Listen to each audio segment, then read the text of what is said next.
Hello, kind and very attractive viewers of mine. The other day I found myself thinking, or it might have been today, I'm not sure. My whole concept of days, I get confused easily. But I do know the other night when we were recording our deliberations for Hue Reviews Reviewers, Captain Logan made a very snide and unpleasant comment towards me, to the effect of that I only release about 5 videos a year. I can't believe you would say something so mean and terrible and untrue, but I thought maybe I did need a new segment to freshen things up a little bit, because I rely on heavily scripted, heavily edited masterpieces of videos, and don't worry, those aren't going away. The next Dragon Ball dissection is not only already written, it's already recorded. All you gotta do is edit it, and within a few days, at most maybe a week, you can all start gushing about how brilliant I am and how I've taken Dragon Ball analysis to a new level of insightfulness. But in the meantime, you can listen to me ramble for a few minutes. Because I also realized that I've been doing these videos for 4 years, but how much do we really know about each other? Yeah, I've talked about Dragon Ball, I've talked about Star Trek and Star Wars and other things I can't remember at the moment because I really don't care. But, you know, what about everyday activities? You know, what about stuff where you can just kick back with your favorite brew and just talk like buddies? So I'm thinking, you know, we should just cut the pretentiousness and just sit back and shoot the breeze. That's good root beer.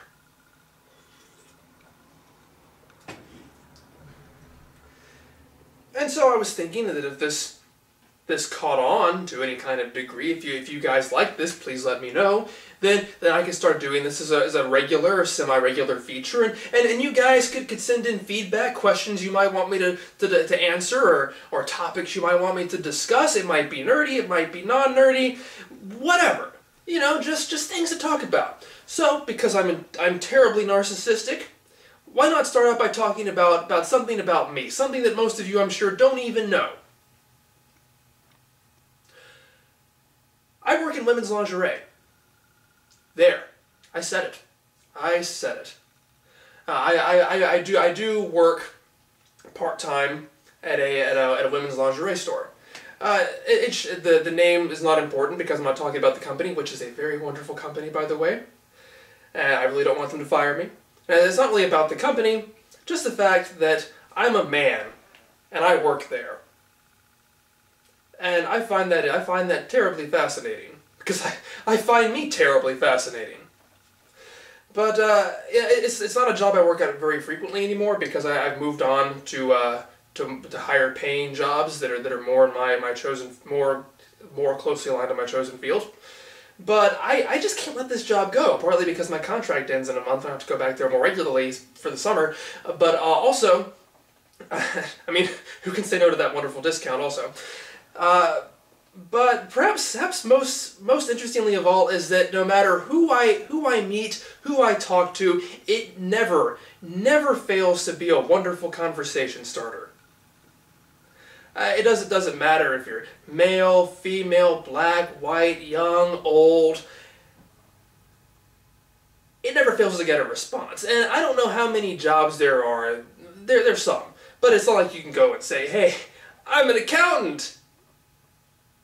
Not that there's anything wrong with being an accountant. I mean, yeah, I'm sure people find that life to be extremely fulfilling and rewarding, and it's really important to our economy, and I'm sure that they are all wonderful, happy, well-adjusted people. If I stop defending accountants yet, can I move on? Because I've run out of things to say about accountants.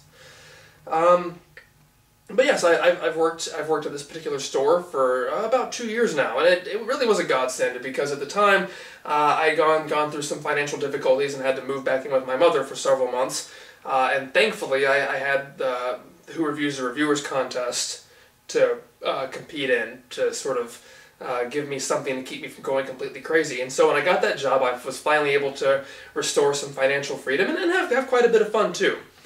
But not necessarily in the way some of you might be thinking, because while women's reactions can be somewhat it's usually very positive, but I did have at least one person I told whose response was, ugh, that's wrong, that would make me feel very uncomfortable, and then followed by the next day, can I use your discount?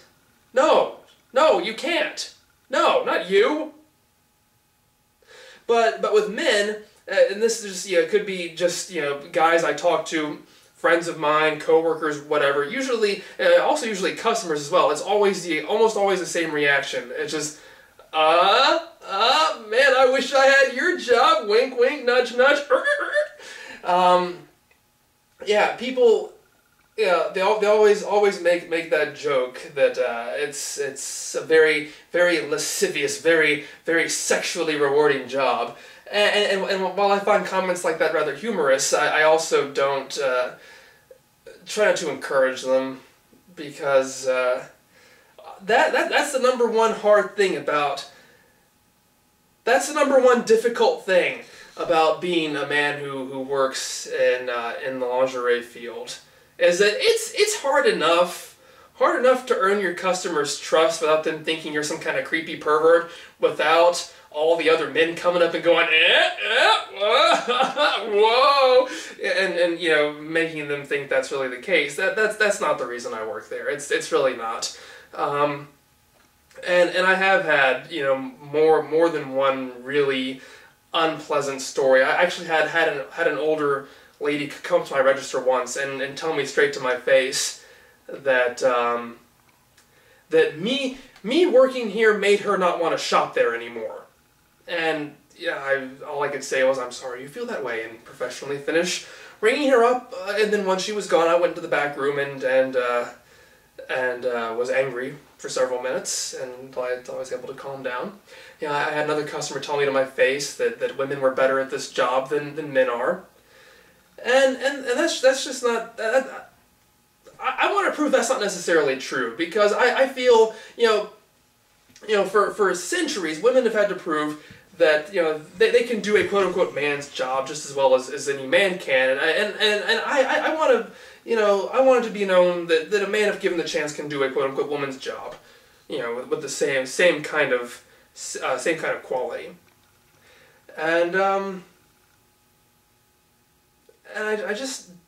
it boggles my mind that people feel that they can tell somebody that. I mean, it's like if someone were to walk into a garage, and there was a woman working as a mechanic, would a man really go up to her and say, I don't think you can do this job? You'd probably get punched in the jaw for that. So, I don't know. It annoys me. I'm in the big comfy chair today. I love the big comfy chair. So yeah, I have some horror stories like that.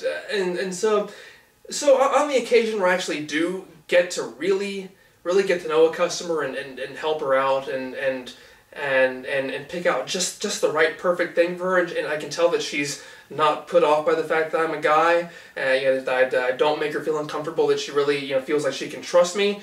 That is one of the most rewarding feelings I can ever have, because not only is it just the reward of working with people in general, but I really do feel that I've managed to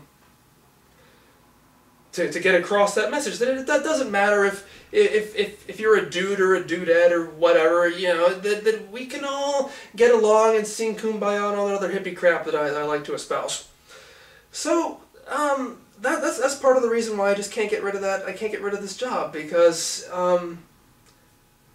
it's retail. It doesn't pay very much. I could not survive on just that job alone. It's not something I want to make a career out of, but it's interesting. It is very interesting. It is definitely something that I have fun stories to tell about. Some unpleasant, some rewarding, and oh boy, this off the cuff stuff is kind of hard. I was going to say something profound, very profound and intelligent, and not really sure where to go from here. Dax, come here, Dax. I'm going to distract you with my dog. This is my dog, Dax, In case you haven't seen her interrupt many Who Reviews the Reviewers' deliberation, she is my dog. Look at the camera, Dax. Look at the camera. The camera's over here. She's a poodle. And she's very affectionate, and now I'm never going to get rid of her. So this might be a good time to end this video. I've probably gone on long enough already. So let me know what you think. Especially my female viewers, because latest YouTube numbers have told me that about a quarter of my viewers are female. So how would you feel if you walked into a lingerie store and there was a guy there to assist you? Would you feel comfortable, uncomfortable? What are your thoughts on that, and why? Give me detailed essays here so I can recite them. And guys, if you have any opinions as well, please share them, because I'm the last person to not be gender inclusive in my requests. So glad to have you all here. Hope you listened. Hope you enjoyed. Subscribe to me on. Like me and follow me on Facebook and Twitter, both under MistareFusion, MistareFusion, which you should already know because you're already here. So, thanks for listening to me, and I think Dax is going to kill me now. Bye!